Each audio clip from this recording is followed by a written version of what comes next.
Top quality और consistent performance के लिए सिर्फ सिल्वर पंप्स। टॉप क्वालिटी और कंसिस्टेंट परफॉर्मेंस के लिए सिर्फ सिल्वर पंप्स, नाम याद रखना। पुणे शहराच्या मध्यवर्ती भागाला जोडणारा भिडे पूल जो आहे तो मार्च महिन्यापासून बंद आहे आणि त्याचं कारण असं आहे की जो भिडे पूल आहे त्याच्या बाजूने हे काम सुरू असल्याचं दिसतंय। ते मेट्रोचं काम सुरू आहे।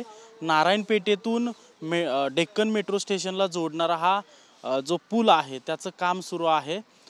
या पुलाचं काम मार्च महिन्यात सुरू करण्यात आलं होतं आणि 6 जूनपर्यंत या पुलाचं काम पूर्ण करून हा भिडे पूल जो आहे तो वाहतुकीसाठी खुला करण्यात येईल असं सांगण्यात आलं होतं। मात्र प्रत्यक्षात जर आपण पाहिलं तर या पुलाचं जे काम आहे, जो मेट्रोला जोडणारा नारायणपेठेतून मेट्रोला जोडणारा जो पूल आहे हा लोखंडी पादचारी पूल आहे आणि याचं प्रत्यक्षात जे काम आहे ते फक्त 20%च पूर्ण झाल्याचं दिसून येतंय। त्यामुळे आता मेट्रोकडून पुणे वाहतूक पोलीस आणि पुणे महानगरपालिकेला 15 ऑगस्टपर्यंत मुदत मागितली गेलेली आहे। त्यामुळे पुढील 1.5 महिना जो आहे तो हा भिडे पूल जो आहे तो वाहतुकीसाठी बंदच असणार आहे आणि 15 ऑगस्टपर्यंत पुलाचं काम पूर्ण करून त्यानंतर हा वाहतुकीसाठी खुला करण्यात येईल भिडे पूल असं सांगण्यात येतंय।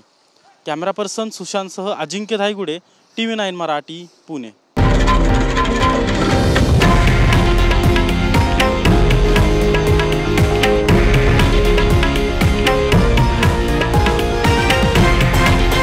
हे आहे देशातील नंबर 1 न्यूज नेटवर्क आणि आपण पाहत आहात TV9 मराठी, एकमेव।